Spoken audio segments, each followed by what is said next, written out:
Nasa linya po natin ang telepono sa puntong ito si Greg Gonzales, isa po sa mga cameraman ng GMA News. Nakatutok po siya doon sa may Quirino Memorial Medical Center sa Melusod ng Quezon. Greg, magandang umaga sa iyo. Hello, Greg. Hello, Mike. Magandang umaga, no? Nasaan si Jason Eibler ngayon? Nandito, nasa koti na siya ng NBI. Tuluyan na siyang bumaksak sa mga kamay nitong operatiba, no? In-operate ito kaninang madaling araw. Medyo nagkaroon ng delay dahil ang humarap sa amin ay yung nanay nito, no, sa kanilang bahay. Pero tumagal yung mga sumandaling eksena, maya-maya ay biglang nagkaputukan na, Mike.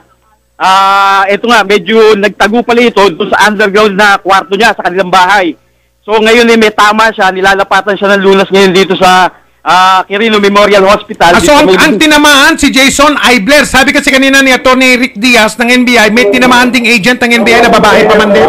Yes, tama ka dyan, Mike. Tinamaan din yung isang operatiba ng NBI, no? Babae ito, nagngangalang Ana. Ngayon ay pareho silang nandito, tinakbo dito sa ospital na nabanggit ko kanina. Medyo nung dinala namin ito parang medyo wala nang malay. Pero kayo mismo nagdala kay Jason? Oo, sumama ako doon mismo sa sasakyan, Mike. Saan ang tama ni Jason? Sa may bandang ibabaw ng kanyang puwitan, sa likod. Sa likod? Sa likod, Mike, sa likod. Baka spine, wag naman sana. Okay, kamusta ang kalagayan niya ngayon? Ito, kasulukuyang nagkakagulo rito sa loob ng ospital. Nasa emergency room? Nasa emergency room, Mike. Nasa emergency room. Pati yung NBI agent, saan ang tama? Si Ana? Yung NBI agent ay medyo daplis lang yung tama niya. Okay siya? Pero, okay naman siya. May malay ba si Jason Eibler o wala? Wala sa ngayon, Mike. Wala. Nasaan yung nanay niya? Yung nanay niya ay dinala na rin ng operatiba. Inaresto rin? Inaresto na rin yun. Dahil medyo nagkaroon ng delaying tactics. Siya yung sumalubong sa amin kaninang umaga. Pinatagal niya ng pinagtagal, nag-hysterical. At yun nga, nung bandang huli, lumabas na lang bigla ito't namaril. Matagal ba yung putukan? Matagal, Mike, matagal. Anong klaseng baril yung ginamit ni Jason Eibler? Sa pagkaka-describe sa atin ng mga operatiba, mahaba yung dala. Pero ginawa nila ito ng paraan na maubos yung bala niya. So, saan siya sinugaban. Nung dinala siya ng mga operatiba ng NBI, may tama na siya noon sa puntong yon. May tama na nung ilabas ng bahay. Okay, bukod sa kanyang ina, meron pa bang ibang tao na inaresto o dinala yung mga taga-NBI? Yes, Mike. Lahat ng kasambahay, dinala natin para sa investigasyon, ano? Kasi nung humarap sa amin yung mga kasambahay niya, ng mga halos yung mga lalaki, talagang parang galit pa sa amin, ano? Ano ba yan? Talagang kasambahay ba yung mga lalaking yun? O mga bodyguard yun? O mga security yun? O ano? Mukha namang kasambahay at ano? Talagang kasambahay?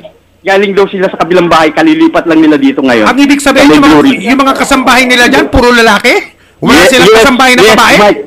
Yes, Mike. Halos tatlo yung nakita kong lalaki at may isang babae akong nakita rin kanina. Pero mas marami nga yung lalaki. Puro Pilipino yon yung mga kasambahay? Yes, Mike. Tama ka dyan. Nandiyan ba yung asawa ba yun? O ano ba yun ni Mrs. Eibler? Ni Marlene? Yung foreigner na taga-ADB ba yun? O kung nandun ba siya o wala? Wala siya sa feature kanina. Okay, wala. Ang tanging humarap sa amin ay yung nanay na nag-hysterical nga kanina. Sige, maraming salamat, Greg. So, walang malay ngayon si Jason Eibler dyan sa Quirino? Yes, tama ka dyan, Mike. Wala siyang malay ngayon. Nilalapatan niya noong Lunes. Greg, salamat. Ingat kayo, ha. Ingat kayo, Greg. Sige, okay. Si Greg Gonzales, kasama ko yan sa Iraq, eh. Si Greg? Si Greg, matapang. Ayun, nakaputukan, nakapalitan po ng putok. Hindi lang pala yung NBI agent na babae na may pangalang Ana. Pati siya, mas matindi, tama ni Jason Eibler. Na walang malay ngayon na nandun sa emergency room. Dahil ibabalik natin ang ating linya kay Greg Gonzales, ang cameraman po ng GMA News na nakatutok sa balitang ito. Nandun siya sa Quirino Memorial Medical Center. Greg, kasama mo yung doktor, Greg? Yes, Mike. Katabi ko ngayon si doktor na tumingin kanina sa kay Jason Eibler, ano? Si doktor sino yan? Dali. Hello, Doc. Ano pangalan? Dr. Belamucho. Dr. Delamucho. Gandang pangalan naman itong Mucho. Dr. Delamucho, pwede ba makausap, Greg? Ibibigay ko, Mike. Sandali lang. Meron din siyang kausap sa kabilang linya. Kamusta raw? Ano daw ang kalagayan ng agent ng NBI na si Ana pati? Ito, iniintay ko lang. Mike, okay. Medyo... Nandiyan pa ba sa emergency room si Jason, pati si Ana, yung NBI agent? Wala na, Mike. Kaakyat lang ng operating room parehas nitong dalawang pasyente, no? Pareho mo operahan? Dinala sila pareho doon sa operating room. Si Ana ata i-x-ray muna. Pero itong si Jason Idler, diniretso na kaagad sa operating room mismo. Ibig sabihin, parang emergency operation siguro yan. Tama, Mike, wala tama. nang x-ray pa, wala nang examine pa. Okay. Oo, hintayin natin si Dr. De La walang Mucho. malay eh. Oo. Nung hanggang sa inakyat sa operating room, Greg, wala pa rin malay si Jason? Wala pa, pero nakikita ko sa mukha niya yung paghabol niya sa hininga niya, no? Nakikita ko yung paghabol sa hininga. Ito na si Dr. Del Mucho, si Mike Enriquez po, nasa kabilang linya. Hello, Dr. Del Mucho? Opo, good morning. Good morning Magandang umaga po, si Mike Enriquez po ito, si Joel Reyes Sobel, sa DCWB po kami. Kamusta po, unang-una, kamusta po yung NBI agent, si Ana nga ba pangalan niya?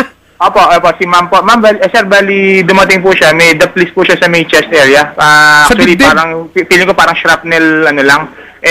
Pinapa-routine chest x-ray ko na lang po siya for pero mukhang okay naman po. Wala naman po. Conscious ba ho siya at mobile? Opo, si ma'am, opo. Actually, ayaw po niya magpa-x-ray. Sabi ko, routine na lang po para lang po, okay. Wala makaano. Si Jason Idler? Si Jason Adler po, dumating po siya dito sa yung blood pressure niya 100/70. Actually, gising po siya. Ang tama po niya kasi sa left shoulder tsaka sa left flank. Sa tagiliran, kaliwa pareho. So, Tagiliran? Opo, pero through and through po, may exit wound din. Parehong tumagos? Opo, pareho pong tumagos. So conscious pala siya? Conscious po, gising po. Actually, tinanggal na po niya yung mga nilagay naming mga tubo sa kanya-kanya sa operating room. Pinaghihila niya. Ganon? Opo, pero dinirect OR na po namin siya kasi kailangan buksan yun. Malamang may tinamaang bituka yun kung sakasakali. Ano po ang kategorya ni Jason Idler? Serious, guarded, critical? Pwedeng serious po yan. Serious injury po yan, sir. Serious injury? Yes, sir. So, paano ba natin sasabihin to? Nasa panganib ba buhay niya sa puntong ito? Kung hindi po maagapan kagad, sir, yung mga blood loss na pwedeng mangyari sa operating room, kung hindi sa babuksan. Malakas ba yung pagdudugo niya? Dito po sa iya, sir, hindi naman po. Pero ang ano po, sir, ang critical doon, baka yung pagdudugo sa loob. Opo, kaya kailangan pong buksan para i-explore, para makita kung ano yung mga tinamaang bituka. Operahan na po siya ngayon? Opo, actually, nandun na po siya siguro, malamang binuksan na siya ngayon, sir. Sige po. Dr. Del Mucho, salamat po sa impormasyon na yan. Ang pangalan daw ng babaeng agent, Agent Ana Labaw. Ana Labaw. Opo. Correct. Opo. Salamat po, pakibot lang po yung telepono dyan sa camera namin. Salamat po, sige. Salamat, Doc. Si Dr. Del Mucho ba? Del Mucho? Villamucho. Villamucho, I'm sorry. Dr. Villamucho. Bata pa, Greg. Bata pa. Batang-bata. So, ang tama pala ni Jason, dalawa? Pareho daw tumagos. Isa sa balikat, isa sa kaliwang tagiliran. Kaliwang tagiliran. Ibig sabihin, lumabas din, Mike. Tagusan. Baka kung hindi man malapitan, tinamaan yun, matinding kalibre yung tumama ron. Yes, Mike, medyo malalakas na kalibre rin yung baon ng ating mga operatiba para nga panlaban dito. Si Agent Ana Labaw pala, okay naman. Ayaw nga magpa-examine Okay naman pala siya, daplis lang. Yes, Mike, tama. Malakas siya. Sige, Greg, ingat Greg. Salamat din, Mike. Salamat. Si Greg Gonzales po, cameraman ng GMA News, live mula doon po sa may Quirino Memorial Medical Center.